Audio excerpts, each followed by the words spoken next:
안녕하십니까. 제2방송 JBCN 뉴스입니다. 제2연평해전이 일어난 지 어제로 꼭 13년이 됐습니다. 당시 나라를 지키다 목숨을 바친 여선 용사를 기리기 위해 유가족과 국방부 장관, 여야 대표들이 다시 한자리에 모였습니다. 한세화 기자입니다. 오늘 우리는 제2연평해전 13주년을 맞아 우리의 바다를 피로써 지켜낸 영웅들의 숭고한 호국정신을 기리고 제2연평해전 승전의 의미를 되새기고자 이 자리에 모였습니다. 제2연평해전 13주년 기념식이 어제 평택 이함대 사령부에서 열렸습니다.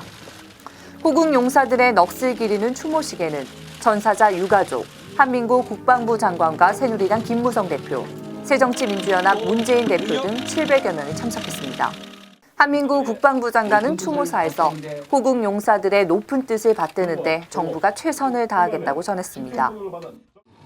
정부는 여러분의 아픔을 함께 나누며 호국 용사들의 높은 뜻을 받드는 데 최선을 다하겠습니다.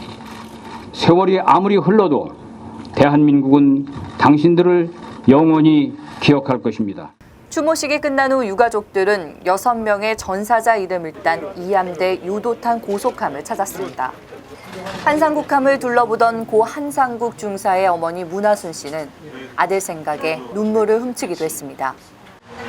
눈물 나요. 우리 아들은 소리만 보면 그냥 눈물 나. 안 올라요. 아드님이세요? 네. 좋다죠. 제2연평해전 당시 참수리 357 부정장이었던 이희환 소령은 전사한 전우들의 이름이 붙여진 함정들은 숭고한 희생 정신과 전투 정신이 담겨 있다며 북한에게 강력한 경고의 메시지가 될 것이라고 전했습니다. 우선 그분들의 고귀한 희생 정신과 전투 정신을 담았다는 의미이고요. 또 두 번째는 지금도 서해에서 북한과 지금 대응을 하고 있는 그 현장에서 우리 전우들의 이름을 딴 함정들이 전투를 함으로 인해서 더욱더 북한에게는 큰 경고의 메시지가 될 거라고 생각합니다. 제2연평해전은 한일 월드컵, 터키와의 3, 4위전이 열렸던 2002년 6월 29일에 서해 NLL을 기습 침범한 북한 경비정 2척이 우리 해군 참수리 357정을 기습 공격하면서 벌어졌습니다. 31분간 벌어진 격렬한 해전 속에 윤영아 소령을 비롯한 우리군 6명이 전사했고 북한군은 30여 명의 사상자를 내고 퇴각했습니다. JBCN 뉴스 한세아입니다. 아직 단정 짓기는 어렵지만 메르스 확산은 점차 소강 상태로 접어든 거 아니냐는 관측이 조심스럽게 나오고 있습니다. 또 지역 곳곳에선 메르스를 이겨내기 위한 봉사의 손길도 이어지고 있는데 오늘은 대한적십자사 송탄지구협의회 회원들의 모습을 카메라에 담았습니다. 이른 아침부터 대한적십자사 송탄지구협의회 회원들의 손놀림이 분주합니다. 소독약 준비부터 소형 분무기까지 정성스레 담아온 과일야채 한 그릇에도 나누는 마음을 담았습니다. 그리고 빨간 십자 문양의 유니폼을 입은 회원들의 봉사활동이 본격적으로 시작됩니다.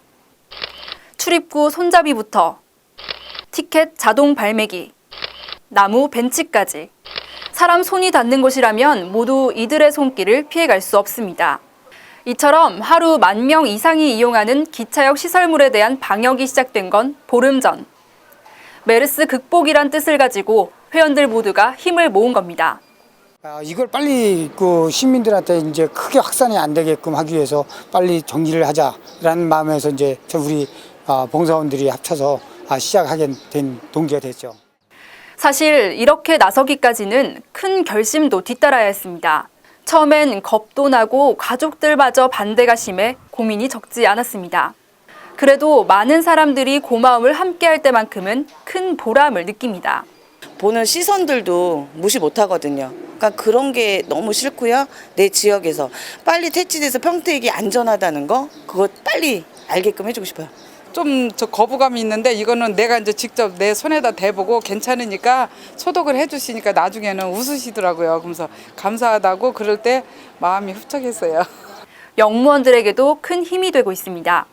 메르스 여파로 많은 사람들이 두려움을 감추지 못할 정도로 심각했었는데 지금은 마스크를 착용하지 않을 정도로 인식이 바뀌어가고 있다고 말합니다. 십자사에서 지금 이제 수차에 나와서 이제 이렇게 방역 활동을 해주시고 하니까 아무래도 이제 여기 이용하시는 분들이 좀 여러 가지 이제 심리적으로 많이 안심을 하고 이용을 하고 많이 있습니다. 메르스 여파로 움츠려진 우리 사회. 그 안에선 조그마한 봉사의 손길이 메르스 극복의 의지를 보여주고 있습니다. 메르스 차단을 위하여! 위하여! JBCN 뉴스 김윤입니다. 네, 다음은 간추린 소식입니다. 지난달 25일 이후 34일 만에 처음으로 메르스 추가 확진자가 28일과 29일 이틀간 발생하지 않았습니다. 메르스 확진자는 이틀간 발생하지 않아 29일 기준 182명을 유지하고 있고 사망자도 없어 32명입니다. 퇴원자는 2명이 늘어 총 93명이며 격리 대상자는 120명 늘어난 1,682명입니다. 메르스가 안정기에 접어드는지에 대해 시민들의 관심이 높아지고 있습니다. 경기도의 다문화 가족 모국 방문 사업이 29일 첫 발을 내딛었습니다.